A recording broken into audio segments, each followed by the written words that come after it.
Baik, Assalamualaikum warahmatullahi wabarakatuh. Waalaikumsalam Kita warahmatullahi lanjutkan wabarakatuh. sedikit lagi ya.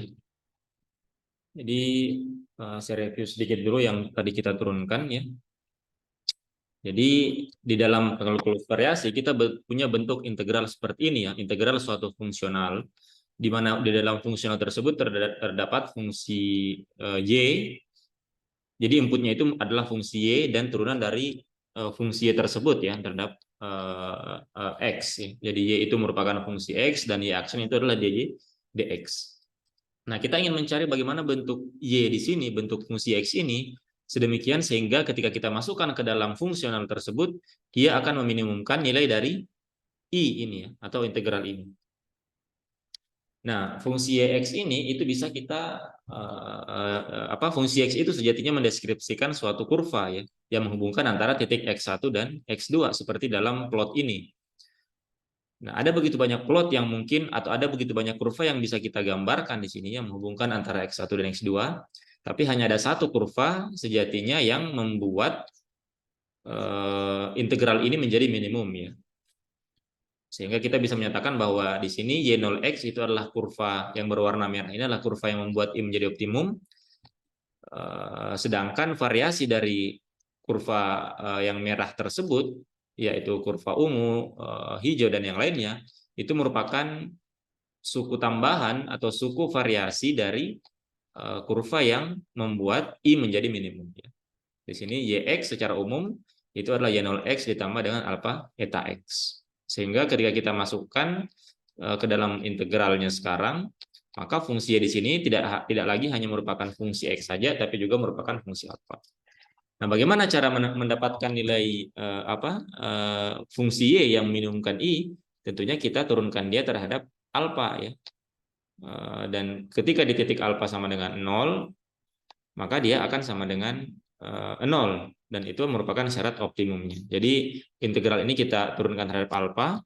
Di sini tadi kita sudah turunkan, kemudian kita jabarkan do f do alpha menjadi seperti ini ya. Kita turunkan terhadap y dan y aksen dengan menggunakan dalil rantai. Kemudian suku yang kedua di sini itu bisa kita jabarkan ya dengan mengingat sifat dari turunan dari perkalian dua buah fungsi. Sehingga kita dapatkanlah tadi persamaan penyebaran seperti ini ya. Kemudian kita kumpulkan suku-suku yang sejenis. Di sini suku yang mengandung eta. Itu kita kumpulkan, suku pertama dan ketiga dikumpulkan, menghasilkan bentuk turunan dari I di sini menjadi seperti ini sekarang ya. Nah, ini kita lanjutkan. Nah, sekarang perhatikan suku yang kedua di sini ya. Perhatikan suku yang kedua. Ini ddx, turunan ddx dari do f do y aksen eta dx, artinya dx-nya di sini bisa kita cancel ya, sehingga suku yang ini itu menjadi integral x1 x2 dari d do f do y aksen dikali dengan eta ya. Nah, integral dari d dari sesuatu yang dalam kurung ini adalah sesuatu yang dalam kurung tersebut ya. Jadi paham ya, artinya integral dari D do F do Y aksen eta ini itu tidak lain adalah sama dengan do F do Y aksen eta pada batas X1 sampai X2 ya. Bisa dipahami ya, bentuk integral ini dx-nya itu saling cancel sehingga menjadi integral D dari sesuatu yang di dalam kurung ini ya. Nah, integral sesuatu dari integral D dari sesuatu yang di dalam kurung itu adalah sesuatu yang di dalam kurung itu sendiri. Jadi integral D do F do Y aksen eta itu sama dengan do F do Y aksen eta. Kita masukkanlah syarat batasnya. Nah, perhatikan bahwa kita punya syarat batas di atas ya. Ketika eta X1 dan eta X2 atau ketika eta pada titik X1 dan eta pada titik X2 itu harus sama dengan 0 ya. Jadi ketika kita masukkan syarat batas di sini, berarti di sini kan nanti akan menjadi do F do Y aksen, kita masukkan syarat batasnya ke situ. Etanya karena dia merupakan fungsi X juga, kita masukkan syarat batas X1 dan X2. Berarti di sini nanti akan menghasilkan suku eta X2 dikurang eta X1. Ini tidak lain sama dengan 0 ya. 0 kita kalikan dengan do f do y aksen itu akan menghasilkan 0. Artinya suku yang kedua di sini, suku yang ini ya, itu sama dengan 0. Nah, tinggallah menyisakan suku yang ini saja ya. Berarti sekarang kita punya bentuk integralnya menjadi do i do alfa itu sama dengan integral dari x1 x2 dari do f do y dikurang d dx dari do f do y aksen dikali dengan eta dx ya. Nah, ini etanya belum 0 ya, karena kita belum integralkan ya. Kita belum masukkan syarat batasnya ya. Nah, ini harus sama dengan 0 ya. Nah, dari sini kita bisa melihat bahwa agar integral ini dia bernilai 0, sedangkan kita ketahui bahwa eta di sini dia bernilai bebas, artinya suku yang di dalam kurung ini itu harus sama dengan 0 ya. Harus sama dengan 0. Artinya sekarang kita dapatkan persamaan dari do i do alfa sama dengan 0. Itu kita dapatkan persamaan do f do y dikurang d dx do f do y aksen ini sama dengan 0 ya. Nah, inilah yang persamaan yang disebut sebagai yang kita kenal sebagai persamaan Euler ya. Atau ada juga yang menuliskan persamaan Euler-Lagrange ya.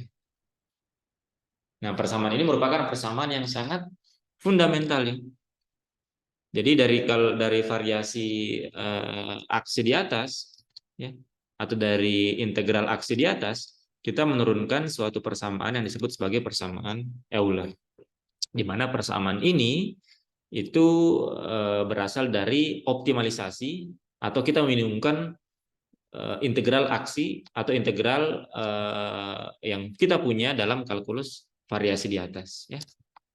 Nah, persamaan Euler ini itu sangat penting. Salah satu contohnya misalkan dalam mekanika, dari persamaan Euler-Lagrange ini juga bisa menurunkan persamaan gerak Newton ya.